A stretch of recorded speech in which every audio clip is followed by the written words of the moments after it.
Obtenemos entonces AB igual a una f de q, que es igual a la integral que va de 0 a phi por m por diferencial phi.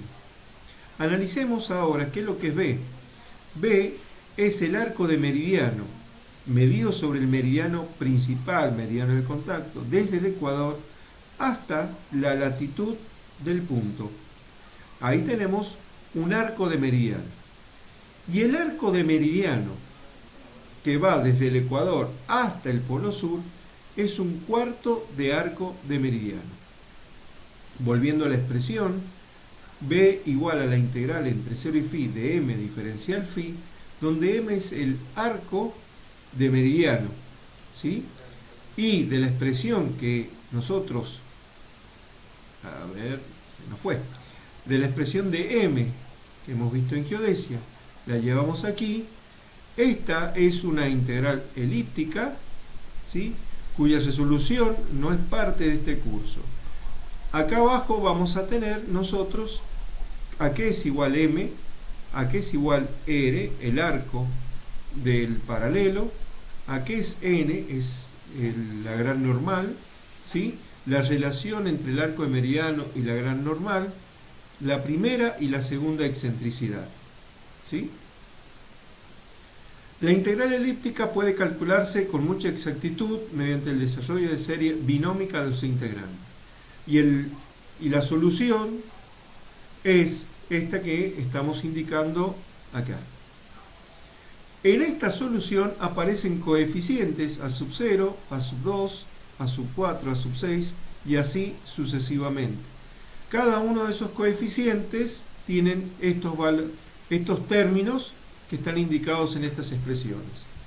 Evidentemente, nosotros no podemos pedirles a ustedes que de memoria sepan cada uno de estos términos, pero sí es importante tener en cuenta de dónde viene, que viene de la solución de esa integral elíptica en serie binómica, ¿sí? ¿Cuánto vale el cuarto de arco de meridiano? El cuarto de arco de meridiano es Q igual al valor del radio del semieje mayor del elipsoide de revolución por A sub 0, que es este coeficiente que tenemos acá, por la latitud expresada en radianes. Si ahora utilizamos el elipsoide de Hayford, que durante muchos años ha sido el elipsoide oficial en la República Argentina, y su valor de A y el valor de la primera excentricidad lo tenemos expresados acá, llegamos a un valor de Q del cuarto de arco de meridiano igual a 10 millones 2.288,299 metros. Hacia el fines del siglo XVIII se hicieron campañas geodésicas de medición de grado. En esas campañas de medición de grado, ¿en qué consistía? Se medía un arco de 1 grado de longitud o un arco de grado de latitud. En esas campañas se determinaron por primera vez el tamaño del semieje mayor del elipsoide de revolución. Entonces se propuso como una primera forma de unidad de longitud que fuera que el metro estuviese definido como la 10 millonésima parte del cuarto de arco de meridiano. Hayford es del siglo XX, principios del siglo XX, ya tenemos un valor un poco mayor a 10 millones, pero como para tener idea cómo se fue relacionando la geodesia con la unidad fundamental de longitud que es el metro. Después de esa definición de metro como la 10 millonésima parte del cuarto de arco de meridiano, se utilizó el metro patrón que está en Sèvres, Francia, y posteriormente hubo una definición de metro utilizando los principios de la física atómica.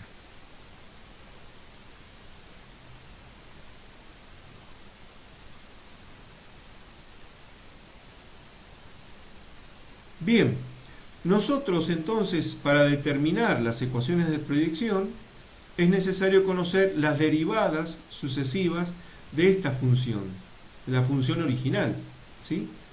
A esta función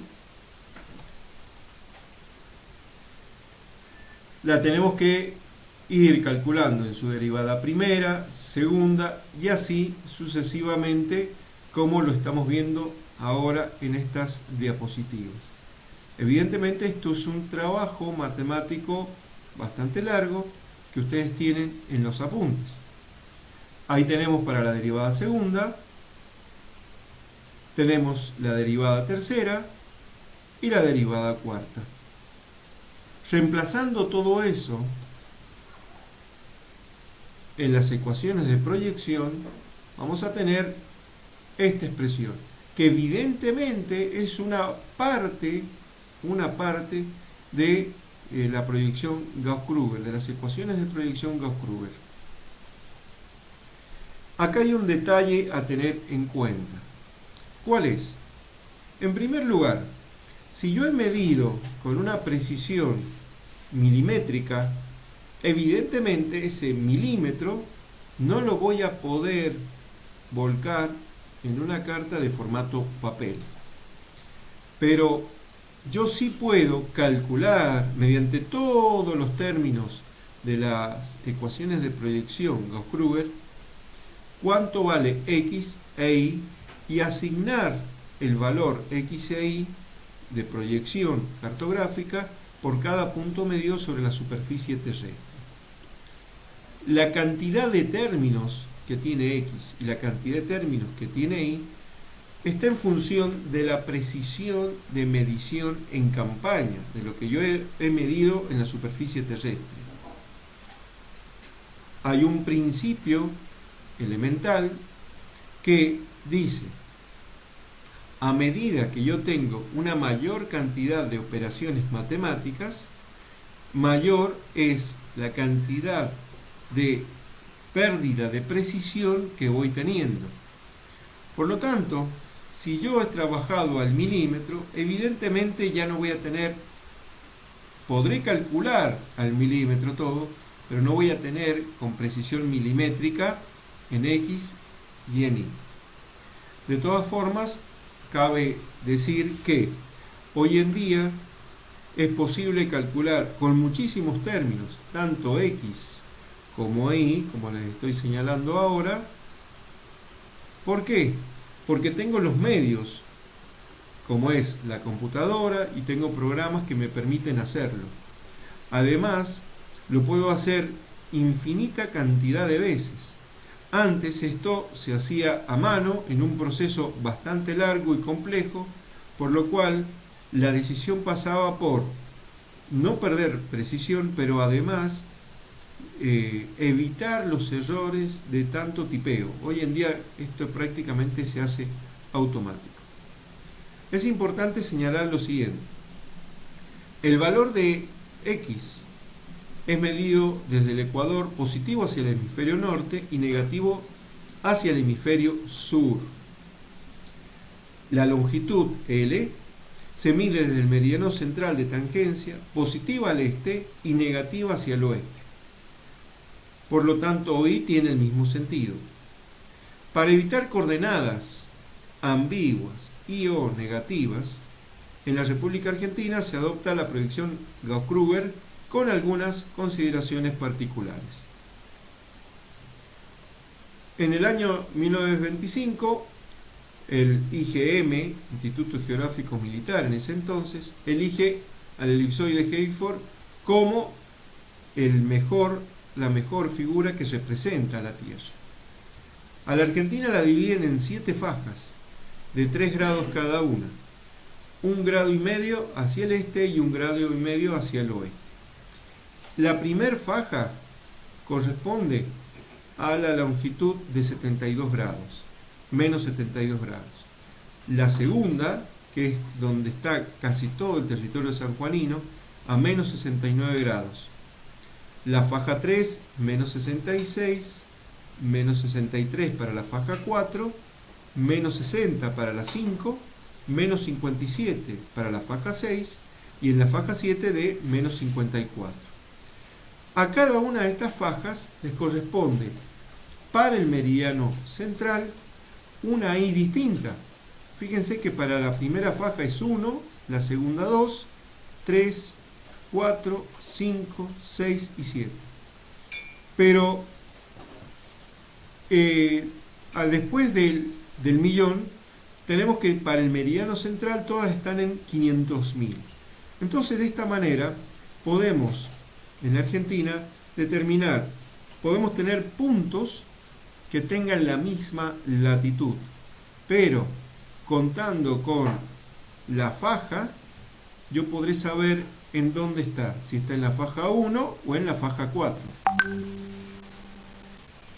A fin de que yo pueda tener todo el territorio argentino bien cartografiado, se adopta además que la faja Gauss-Krüger se extiende el medio grado hacia el este y medio grado hacia el oeste.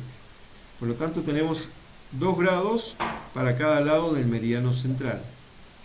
De esta forma, vamos a tener un doble juego de coordenadas en la zona de superposición de fajas. Van a notar que en planos donde tenemos dos que corresponden a 2 fajas contiguas, vamos a tener coordenadas Gauss-Krüger con un color para la faja, para una de las fajas, y con otro color para las otras, para la otra faja. Esta es una forma de identificar rápidamente a qué latitud y longitud corresponde un punto dado. Las abscisas X se cuentan desde el polo sur hacia el norte y las ordenadas Y de oeste a este. Para distinguir, fíjense que ya tenemos, digamos, las consideraciones generales de lo que es Gauss-Krüger.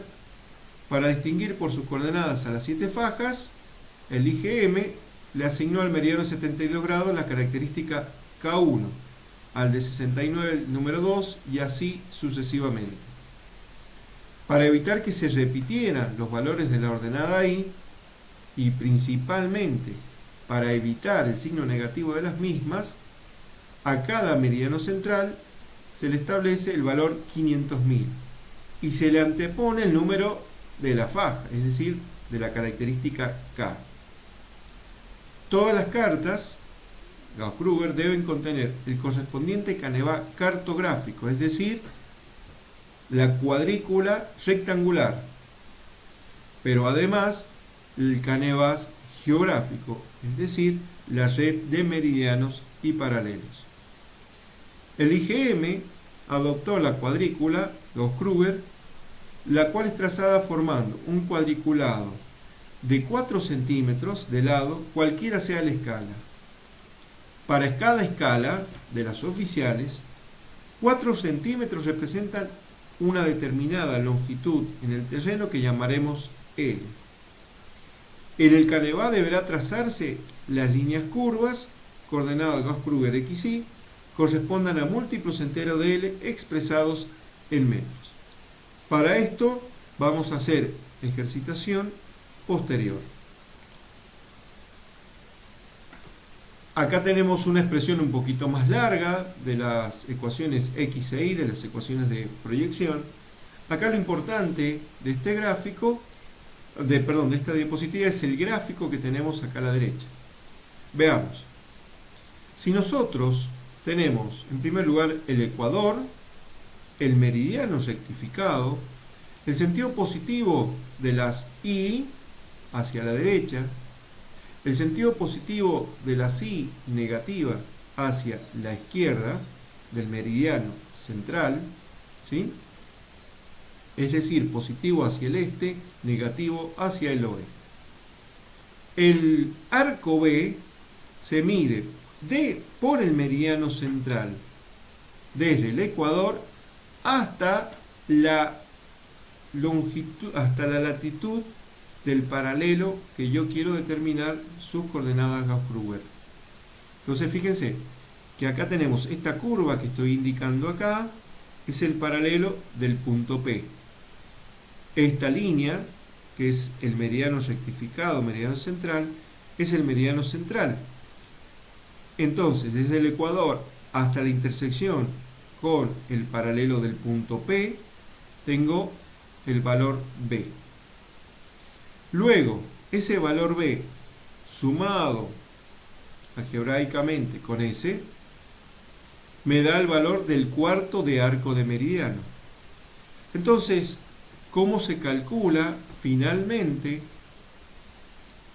¿Cómo es la ecuación Gauss-Kruger? Vamos a ver. Como B está definido negativamente, el S va desde el polo sur hasta la intersección de el paralelo del punto P con el meridiano central. Entonces, ¿qué es este primer término que tengo aquí? Todos los otros términos que siguen acá no es más ni menos que SB y ese diferencial X que tengo aquí. Por lo tanto, en este gráfico, lo importante es, la lectura se hace de la siguiente forma. S es el arco de meridiano del meridiano central desde el polo sur hasta la intersección con el paralelo del punto, más ese diferencial X, me va a dar la expresión de X, que es la coordenada X de la proyección Gauss-Kruger. ¿Y el I cómo se va a medir? Tengo K por 1.000.000, que me identifica la faja, que es lo que estoy indicando aquí, más 500.000, que me permite siempre asegurar los valores positivos, y lo que sigue después de 500.000 es el I correspondiente al punto del cual quiero saber sus coordenadas Gauss-Kruger.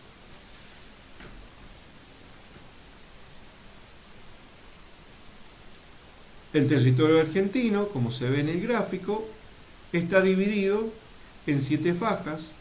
Las líneas azules indican el meridiano central de cada faja y las líneas de trazo indican los límites de cada una de las fajas. Recordemos que cada faja tiene 3 grados de ancho.